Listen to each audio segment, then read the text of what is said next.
मान लीजिए एक सुबह है, बजट से ठीक पहले की। चाय की केतली उबल रही है, टीवी पर चल रहा है शेयर बाजार खुलने से पहले लोगों की धड़कनें खुल चुकी हैं। किसी को टैक्स से राहत चाहिए, किसी को नौकरी की उम्मीद है, तो किसी को डर है कि महंगाई फिर से जेब न काट ले।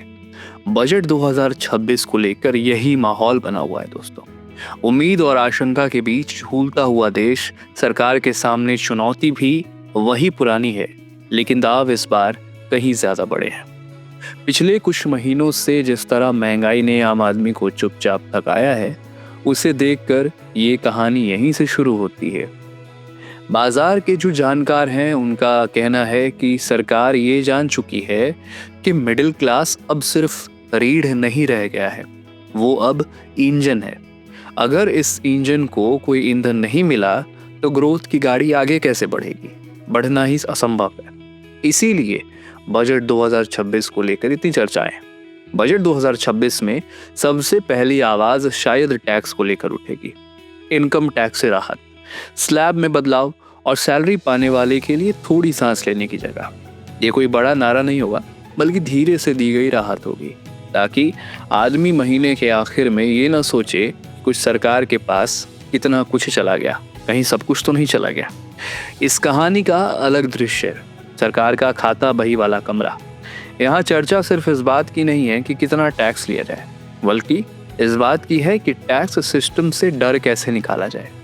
अनुमान लगाया जा रहा है कि बजट में टैक्स फाइलिंग को लेकर और आसान बनाने के लिए नोटिस की भाषा को कम डरावना करने और छोटे करदाताओं को भरोसे देने की कोशिश हो सकती है। संदेश बिल्कुल स्पष्ट और साफ होगा। सरकार टैक्स चाहती है, लेकिन डर के बदले भरोसे के रास्ते से। फिर कहानी मोड़ लेती है इंफ्रास्ट्रक्चर की ओर। बड़े पुल, लंबी सड़कें, दौड़ती ट्रेनें। सरकार को पता है कि जब देश में काम की कमी की बात होती है तो समाधान अक्सर कंक्रीट और स्टील में छुपा होता है। बजट 2026 में सड़कों, रेलवे और लॉजिस्टिक्स पर खर्च होने की संभावनाएं इसलिए जताई जा रही हैं क्योंकि ये वो सेक्टर है जो चुपचाप लाखों लोगों को काम देता है। रेलवे को लेकर खास उम्मीद है। नई ट्रेनों से ज्यादा नौकरियों की उम्मीद की जा रही है। अब हमारा जो मीडिया का कैमरा है वो शहरों से निकलकर गांव की तरफ जाता है। खेत खलिहान, अधूरी सिंचाई और मौसम की मार। सरकार के लिए ये समझना मुश्किल नहीं है कि अगर गांव कमजोर रहेगा तो शहरों की चमक भी टिकाऊ नहीं होगी। इसलिए बाजार में चर्चा है कि कृषि, ग्रामीण सड़कों, फसलों पर बीमा और सिंचाई योजनाओं के लिए बजट में कुछ अतिरिक्त सांस दी जा सकती है। ये फैसला राजनीतिक कम और आर्थिक ज्यादा होगा, क्योंकि गांव में पैसा आएगा तो बाजार खुद ब खुद जिंदा रहेगा। कहानी का अगला अध्याय जो है, हमने शहर की बात की, हमने गांव की बात की। अब जो कहानी का अगला अध्याय है वो जुड़ा है उद्योग से, खासकर छोटे उद्योग, लघु उद्योग, MSME।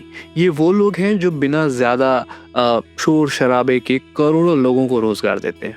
बजट 2026 में इनके लिए सस्ता कर्ज, आसान नियम और कुछ टैक्स राहत की बातें इसलिए उठ रही हैं क्योंकि सरकार जानती है कि बड़े उद्योग हेडलाइन बनाते हैं, लेकिन अर्थव्यवस्था संभालने वाले जो होते हैं वो छोटे उद्योग ही होते हैं। अगर इन्हें सहारा मिला तो नौकरियों की बात सिर्फ भाषण में नहीं रहेगी। सरकार की जो एक योजना है नौकरियां देने की, वो जमीन पर दिखाई देती नजर आएगी। और फिर आता है भविष्य का अध्याय। ग्रीन एनर्जी, इलेक्ट्रॉनिक गाड़ियां, साफ हवा। दुनिया बदल रही है और भारत उस बदलाव में पीछे क्यों रहना चाहेगा? बजट 2026 में ये कहानी उभर सकती है कि कैसे विकास और पर्यावरण को एक सीधे साधने की कोशिश की जा सकती है। सोलर, विंड, इलेक्ट्रॉनिक व्हीकल और ग्रीन टेक्नोलॉजी के लिए प्रोत्साहन सिर्फ पर्यावरण की चिंता समझिएगा तो गलत है, बल्कि इसे इंडस्ट्री और नए रोजगार की तैयारी के तौर पे देखना शुरू करिए। अब बात करते हैं स्वास्थ्य और शिक्षा की। देखिए, स्वास्थ्य और शिक्षा इस कहानी के वो पन्ने हैं जिसे महामारी ने और गहरा कर दिया है। चर्चा है कि सरकार अब इन्हें सिर्फ सामाजिक खर्च नहीं, बल्कि आर्थिक निवेश की तरह भी देखने लगी है। बेहतर अस्पताल, लोकल मेडिकल टेक्नोलॉजी और स्किल आधारित शिक्षा, ये सब बजट 2026 में धीरे धीरे उभरने वाले फैसले हो सकते हैं। इस पूरी कहानी के पीछे एक साइलेंट कैरेक्टर भी है, फिजिकल डिसिप्लिन। सरकार जानती है कि ज्यादा खर्च करने का मतलब है ज्यादा कर्ज, और ज्यादा कर्ज का मतलब है भविष्य की मुश्किलें। इसीलिए 2026 बजट में राहत और जिम्मेदारी के बीच संतुलन बनाने की कोशिश साफ तौर पे दिखाई दे रही है। ना तो बहुत ज्यादा वादे होंगे, ना ही बहुत ज्यादा सख्ती, बस इतना कि बाजार को भरोसा मिले और जनता को उम्मीद। अब आखिर में बजट 2026 को लेकर जो तस्वीर बनती है वो किसी एक बड़े ऐलान की नहीं है, बल्कि छोटे छोटे फैसलों की कहानी के तौर पे देखी जा सकती है। ये फैसले मिलकर ये तय करेंगे कि आने वाले सालों में भारत किस रास्ते पर चलेगा, डर के रास्ते पर या भरोसे के रास्ते पर। अगर बाजार की मौजूदा आवाज़ों को, ज़मीनी सच्चाइयों को सही तरीके से पढ़ा गया तो ये बजट सिर्फ नंबरों का दस्तावेज तो नहीं रहेगा, बल्कि देश की अगली कहानी का पहला अध्याय बन सकता है। बजट को लेकर आपकी क्या राय है, हमें कमेंट बॉक्स में ज़रूर बताइएगा। धन्यवाद।